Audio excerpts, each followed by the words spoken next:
So what are the chances of getting a job based solely on online applications? According to Steve Dalton, author of the 2-Hour Job Search, that can be 1% of response rate, as in applying online actually gives you only 1% of replies.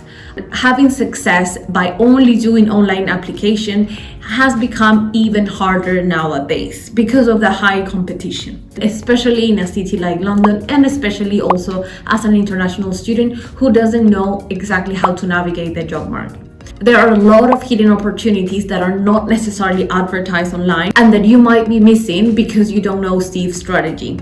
So if you're new to the channel, my name is Majo. I do videos based on my experiences of living and working and before that studying abroad here in the UK. I come from Lima, Peru, and this video is about the 2-Hour Job Search by Steve Dalton. So this is a book that I highly recommend you read the whole book. Although in this video I am going to outline just the strategy, the basic strategy that Steve says in the book, so you can apply it right now and increase your chances of getting an interview. Just a heads up, the book itself and also the video therefore are mostly focused on getting the interview.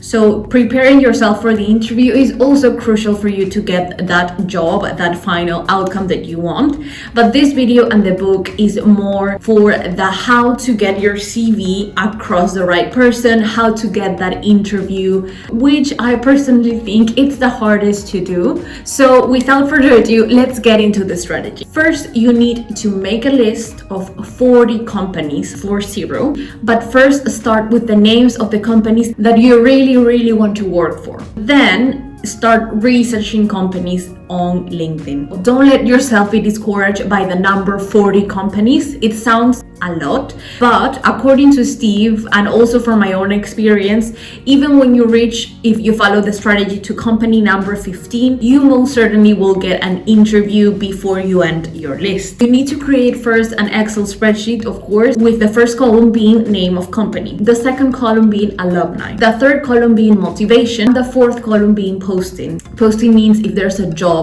that the company is recruiting for at the moment.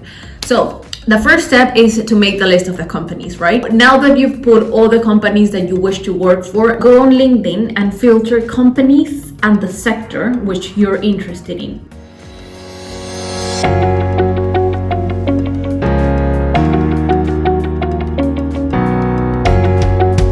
There will be loads of them, so maybe add another filter that says size of company, so you can focus on the large ones. Or on the other hand, if you want, for example, a more startup type of company, then filter company size based on that. Another way of going about this is to search in the job title, the sector or the type of area that you want to work for. For example, you can put marketing or psychology in the advanced search. And from the list of people you see, you do not click on them, you just see where they're working, so you can add it to your list of companies. The other way is to go to indeed.com. So you can actually find companies, for example, based on location, London, based on the sector. In my case, non-for-profit or education. I'm putting my sector of interest, but of course you have to put yours. I'm not saying to go to indeed.com and applying for jobs there. You're free to do that, but according to the book and also according to my own experience, that will almost not get you any interviews.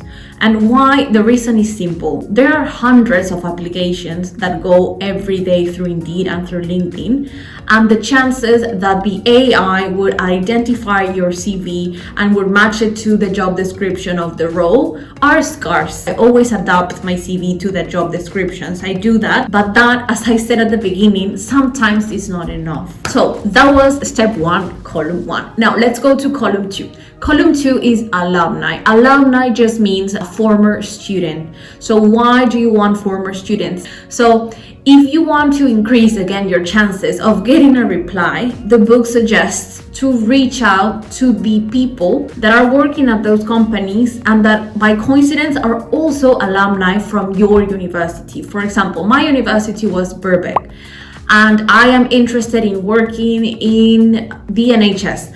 Oh, and coincidentally, there are people from Birkbeck, as in they have studied in Birkbeck, that are now working for the NHS. That's great. So now I can have something in common. We've both studied in the same university, and hopefully that increases the chances of that person that doesn't know us to reply us. So LinkedIn shows this in a very simple way. Let's do an example. See, I really want to work in Puma. Puma is a retail organization. And oh, I am very lucky, although I don't want to work in this company, but I would be very lucky if I want to work in this company, because LinkedIn says that one school alum works here. So the next step is to find if that person has their email address on the LinkedIn page. And as you can see, well, it doesn't. It's okay, you can just connect. And before connecting, you can just add a note. But we're not gonna do that right now, because we're gonna do that later. Now, let's just populate the column with a yes or a no. Yes, there is an alumni working in that specific company. No, there isn't an alumni working in that specific company. Do that for the 40 companies. Now, the third column, we've done first, we've done second. The third one is motivation.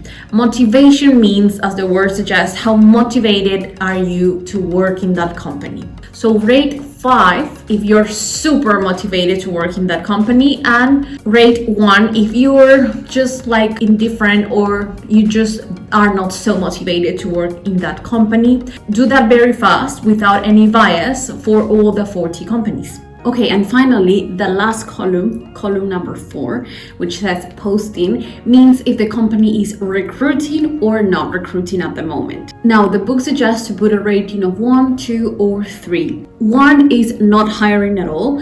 2 is hiring but for a job that is somewhat relevant to you, and 3 means that they're hiring for a job that is actually super relevant to you. Now that you have all your data filled in, first the book suggests to sort it out by motivation, then sort it out by posting, and finally sort it out by alumni.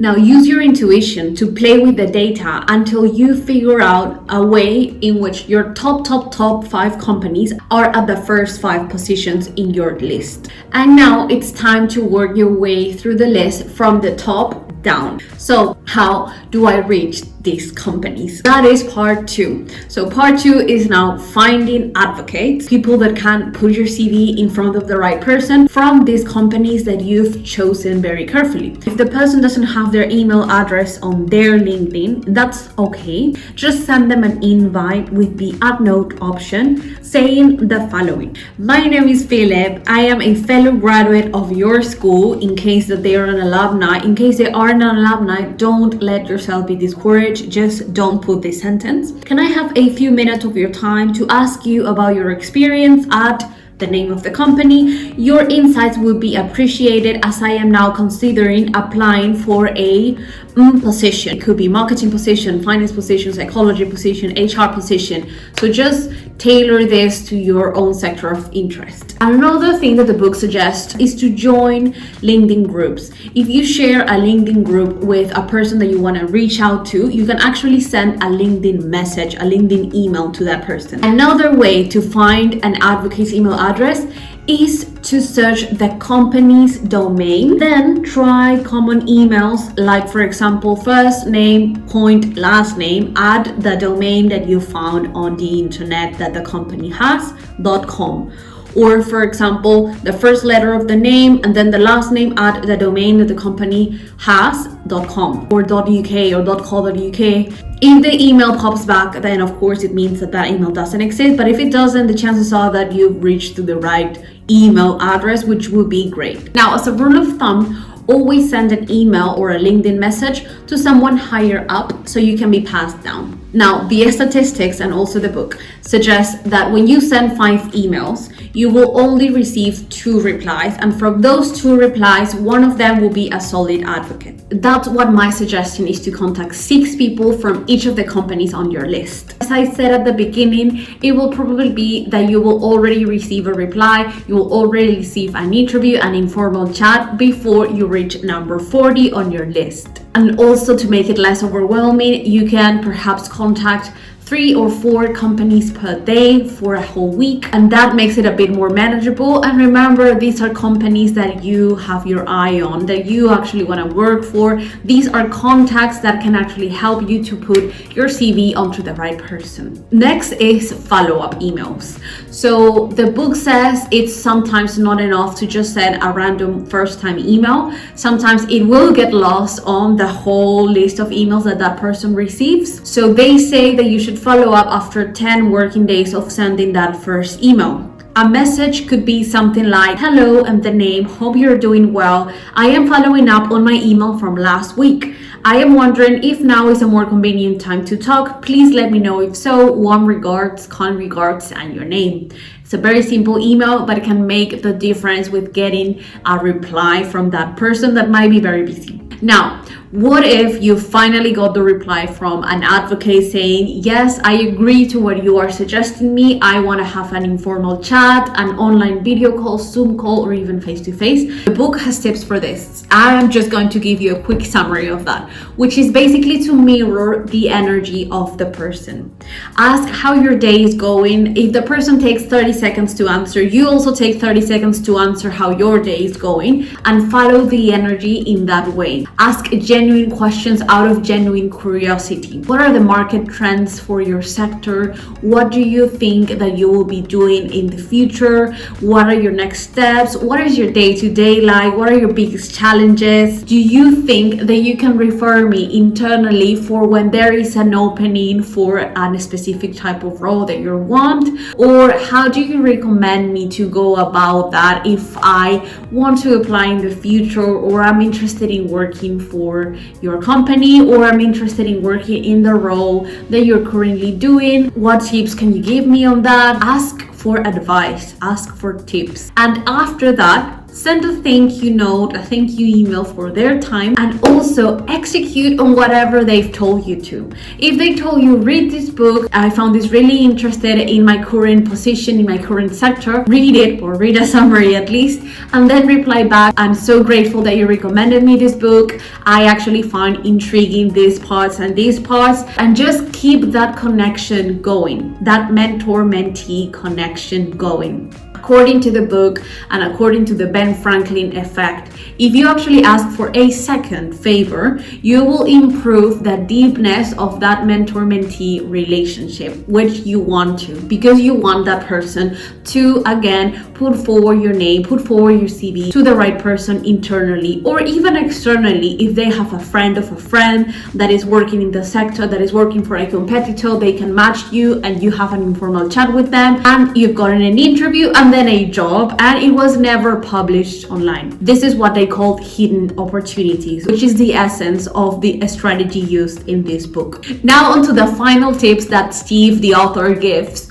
Are so many, but I am just gonna highlight some of them. First, job searching is a numbers game. The more referrals you have, the more no's you have, the closer you are to getting that informal chat that would lead to an interview, that will lead to a job. Second, the only time you actually apply online is only when your advocate has told you to. Sometimes they post jobs online and they're not even recruiting for those jobs. They just do it because they are required to by law. That's the end of the summary of this book. I would love to hear your thoughts. Have you heard about this book, The 2-Hour Job Search? Do you use a different strategy than this, or do you just apply online? How long did it take you to get that interview after just applying online? Was it very fast? Did you actually reach out to an advocate within that company that you applied for? Or what other tips do you have on job search? Also, one of the things that I forgot to mention at the beginning is that this strategy works best for people that want to change careers or to people that are looking to enter into new sectors than the one they're currently in. If you apply online and you just send your CV, the chances are that AI, HR, or the recruiter or the person who's receiving that CV will probably not consider you based on your current or previous job title not matching the one that they are looking for.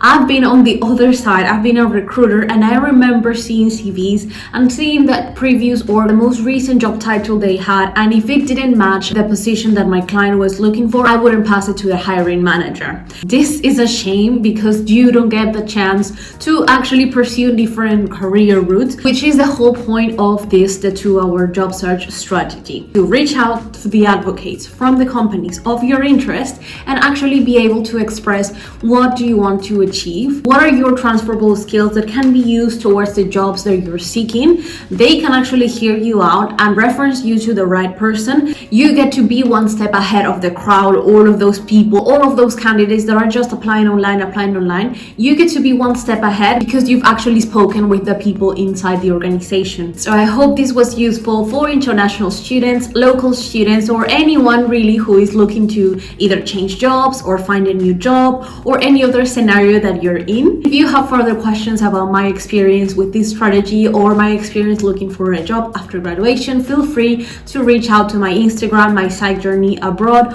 or through the comments of this video. Don't forget to subscribe if you haven't already, and I'll see you in the next video. Bye bye.